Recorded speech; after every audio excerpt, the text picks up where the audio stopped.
Kalve's Basic Food, A Theory of Nutrition is a new contribution to the debate over obesity and nutrition. The lifestyle that works has a significant amount of work and exercise that there's an evolutionary need to limit and anchor individuals' historic and ethnic food experiences. What is missing in the current explanation of what role our genetic memory plays in the food we choose? I discovered that connection many years ago, and I have not seen other writers touch the very important debate about genetic memory. Treat yourself to a copy at Amazon.com and www.haroldkalve.com today, and give your mind and body everything they need to thrive.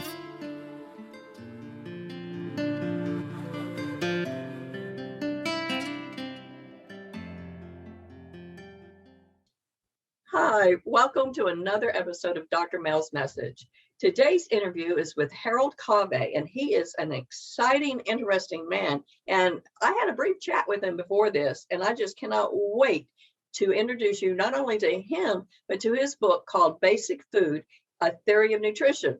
Now, you might think by that title that we're just going to be talking about nutrition. Oh, but wait, do I have something special coming your way. So without further ado, I want you to meet Harold. Welcome, Harold, to Dr. Mel's Message. Oh, thank you. Good morning. Good morning. I tell you what, I am so glad we had a chat before this, because I have a whole set of questions for you that will help the listener learn about your book. Again, the title is Basic Food, A Theory of Nutrition. So, Harold, let's start with this. What is this book about? It's about a missing part in the nutritional debate. I discovered that there was something missing when I needed to lose some weight, and I started reading all the available literature. And I discovered that I knew something that was relevant to it, and I had known that for 30 years. We're connected to our history in nutrition. We have a genetic memory of what our past was like and what it needs to be in the future. I discovered that when I was first came to Alaska, and I was a young and enthusiastic Alaskan, and I wanted to experience all things Alaskan. And so I lived in Anchorage, and north of Anchorage is an agricultural valley, Matanuska Valley, and there is an agricultural industry in that area where they grow the most amazing vegetables. The typical sample is a cabbage. A cabbage grown in California or in Holland will be mature at about 6 or 8 pounds. That's the kind of cabbages that I buy in everyday stores that are about this big, right? Right. Okay. And then the cabbage that grows in the Matanuska Valley, it keeps growing. It doesn't stop growing. It keeps getting bigger and bigger. And at the end of the season, when you feel obligated to harvest it, it weighs maybe 75 pounds. That's huge. 3 of them would fit in the back of a pickup truck. That's huge. How? I mean, So how? Why? What? So that was the big question, why? And people trying to answer that looked at the soil to try to find some mysterious nutrient in the soil to make it happen.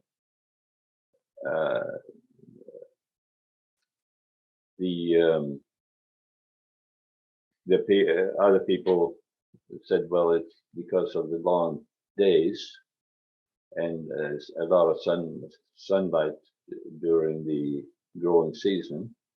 That of course doesn't work because there is the same sunlight all around the globe at that latitude, but they don't have the same growing phenomenon. So I offered a different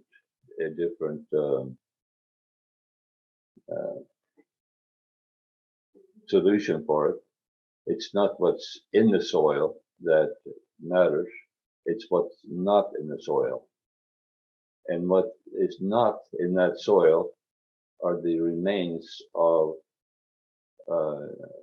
past growth. Okay. What Yeah, what do you specifically mean by that? It's not in the soil. I mean, well, in soil, everywhere else where you have a historic growth pattern, you'll have the decaying remains of plants from the past. That's what makes up that soil.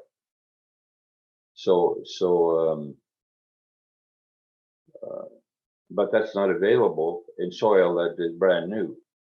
And the soil in that valley north of Anchorage has just come out from underneath the glacier that has been covering it for 4 million years. So nothing has been growing there in the last 4 million years. And that's why nothing is in that soil when you test it. So I don't know enough about this to understand whether whether I should be talking about just one plant and the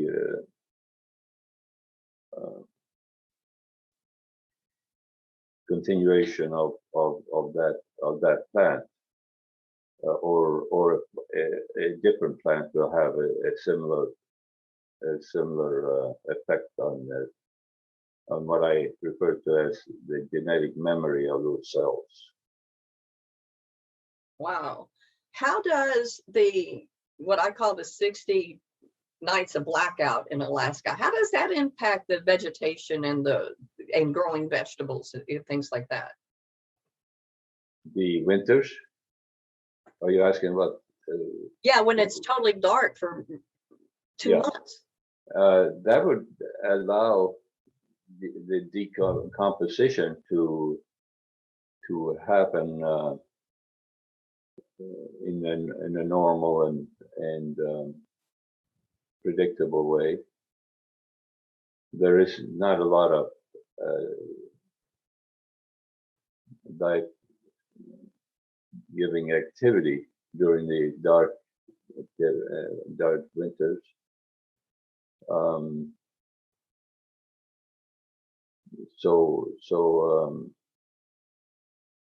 I don't know enough science to have a ready answer for that. Okay. I was just curious. Now, if I picked up the book, number one, it's a very short read. It's about what, 55, 56 pages? 52 pages. 52 pages. It's a short read, but what will somebody, or what do you hope someone gets out of reading your theory? That they have to balance themselves with their ancestry. Their ancestors are very important to them. And in order to have a beneficial balance in their nutrition, they have to try to mimic what their ancestors typically ate. That will be the controlling part of their nutrition. There are two parts to your brain: your cognizant brain and your non-cognizant brain, which is responsible for control functions in your body. So those control functions include your heart rate, your blood pressure, and all of the nutrients that balances everything in your body. So that part of your brain works regardless of your your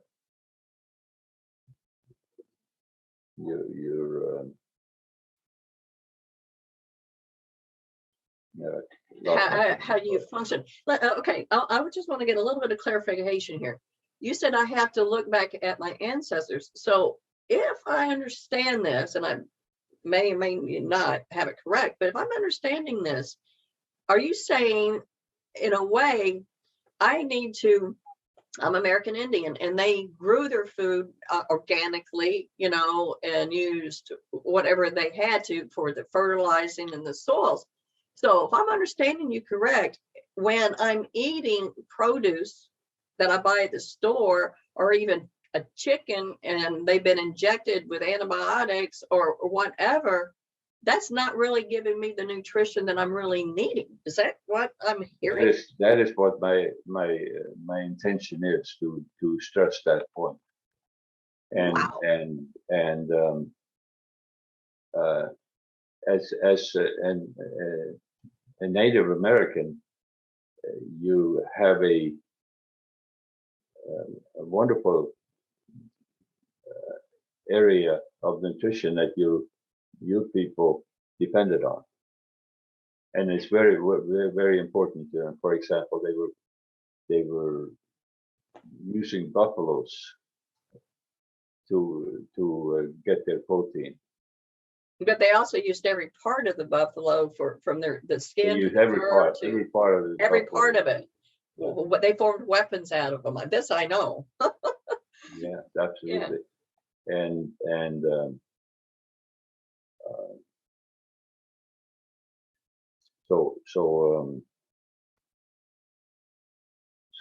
So that is what that genetic memory, and that comes from your ancestry.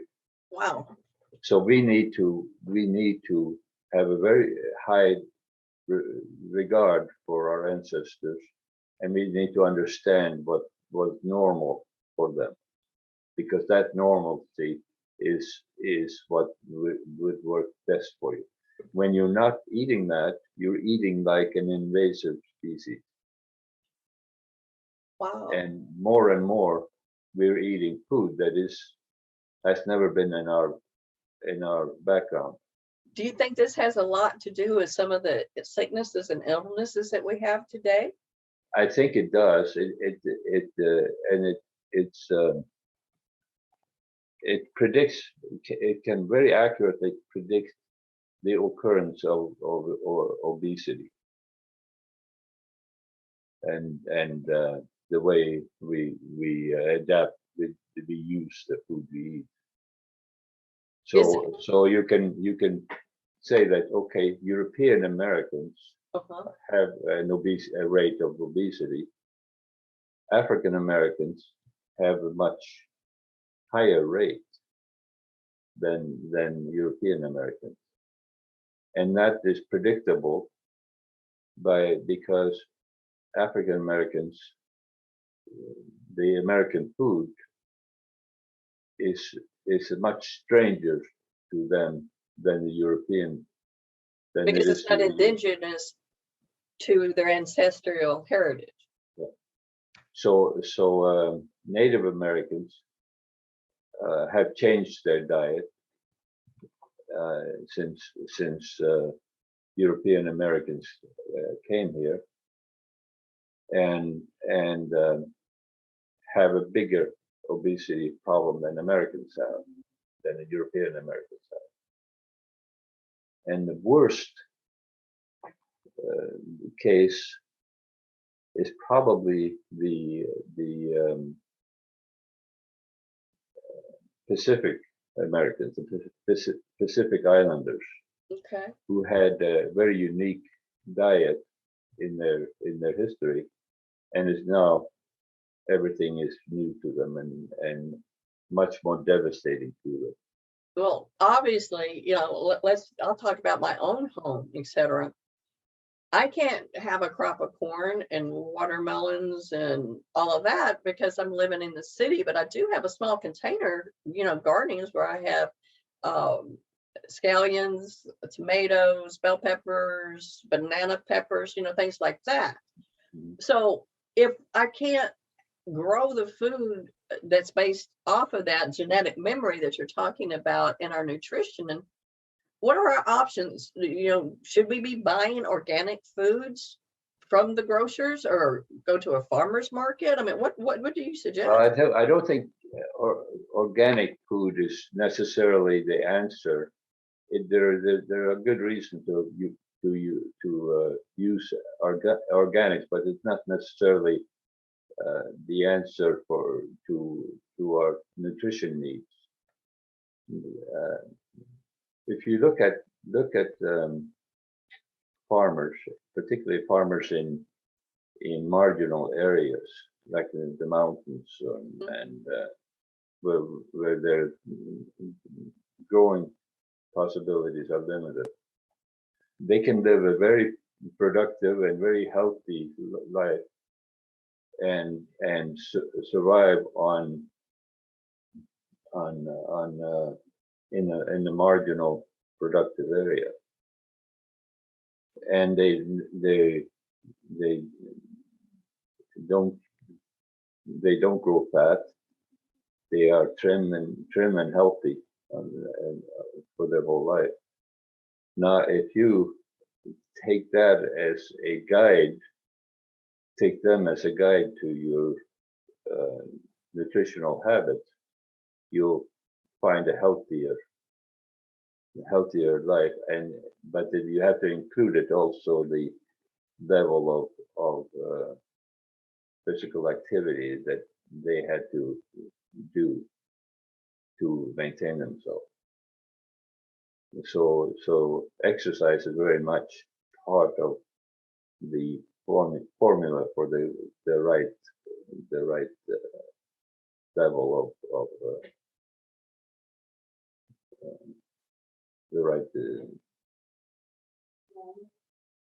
All right. Let me ask you this. What do your colleagues think about your theory? Well, some of them don't agree with it. They think it's too simplistic. Um, many people will find truths in there that is universally accepted already. But I haven't found anybody that would really bite into it and said, okay, we have to do it that way. I used myself as a guinea pig when I first started this, and over a period of 3 or 4 months, I lost 50 pounds and became the same weight that I was after high school.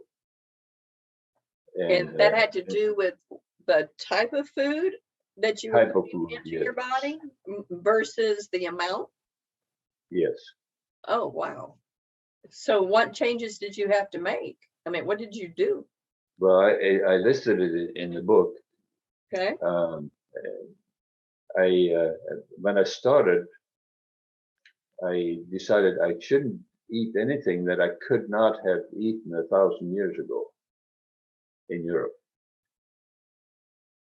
So we had the fruits and vegetables and so on, and But we didn't have the high protein bars. We didn't have the potato chips. But, we didn't have potatoes, oh, and potatoes became very important because we had famines, but every 10 years or so there was a significant famine.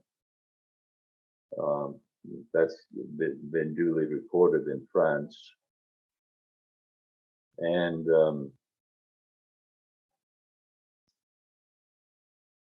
the potato saved France and Europeans many times in during famine times. Um, they were easily grown and filled us up. It became very important in Norway, where I'm from. In the whole industries existed around growing potatoes. Wow.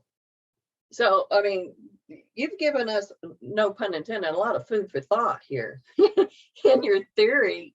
And if you're just catching on or whatever, I am speaking with Harold Kalve, and he has written a book called Basic Food, A Theory of Nutrition. It is, I haven't read it yet, but just talking with you, I can't wait to get my hands on this book. And because you have opened my eyes just from this interview. So thank you so much for that, Harold. What's next for you? Well, I'm retired, of course, and trying to mimic my life as a child. We had a subsistence lifestyle where I'm from, where we existed almost outside the economic norms, outside the money Did you society. grow up in Norway? In Norway, yes. Okay. And I've chosen to be in Alaska because it reminds me so much of where I was from in Norway. So I don't know if I'm going to write any more books. And I didn't write the book because I wanted to be a writer. I wrote it because I had discovered something that needed to be said and needed to be part of the debate about nutrition. I agree with you. This needs to be part of an open debate and brought to light, because honestly, this is the first time I've ever heard of the genetic, engineering, I should say, of our ancestors coupled with our nutritional values. So that concept, congratulations on just coming up with that. Thank you. I mean, now you have a little hobby I want to discuss here. Okay. Let's talk about your boat building. What's going on there? Well, I grew up with boat building. My father was a boat builder, and my grandfather had a shipyard, and all my uncles were involved in the marine industries. So I grew up with that. And when I was about 40 years old, I was married, and I figured I had to build a boat now, or else I'll lose the knowledge that I naturally have. Now, when you say boat building right now, what size of boats are we talking about? The biggest boat I built was 33 feet long, and it was built on a traditional manner, lap strake. I used it to show that you can use the old systems, boat building systems, and they're good even today. There are lots of wonderful new products that make the boats a lot better than the old ones that people built 1,000 years ago. And I took that, and I had always wanted to cross an ocean by myself. And I took my boat, my 33-foot boat, and loaded it with fuel and groceries, and headed out south of Seward, and headed straight south with the hope of getting to Honolulu. Well, I got there 18 days later, and that was a wonderful experience. Now, see, that sounds like a book to me. Wait, I just gave you your next idea. Okay. Wow. But I stayed in Hawaii over the winter and fished, sold my fish at the auction place, and it was a great experience. and it satisfied that dream that I'd had since I was a child to do something like that.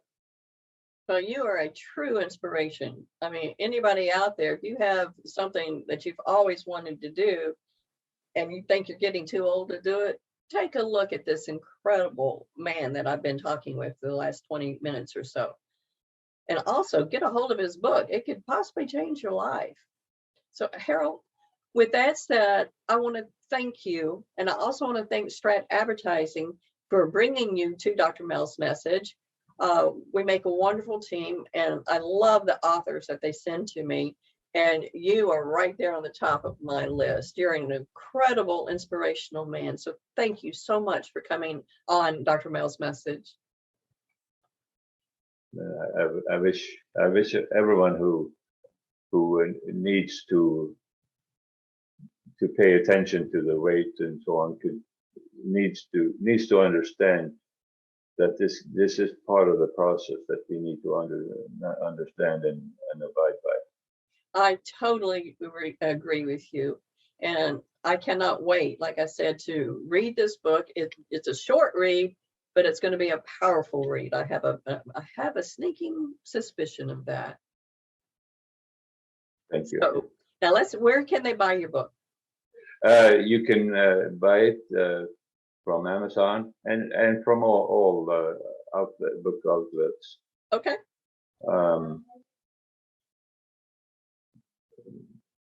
And after watching this interview, I'll have a link just below where you can click on it and get a copy of the book for yourself.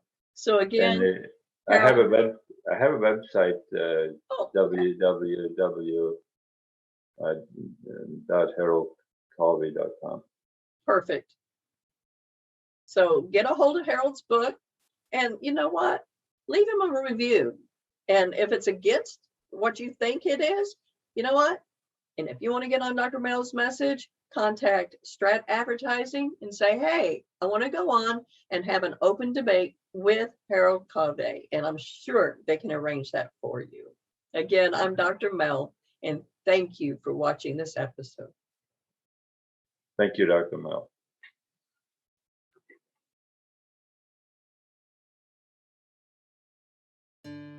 Harold Kalve's Basic Food, A Theory of Nutrition is a new contribution to the debate over obesity and nutrition. The lifestyle that works has a significant amount of work and exercise that there's an evolutionary need to limit and anchor individuals' historic and ethnic food experiences.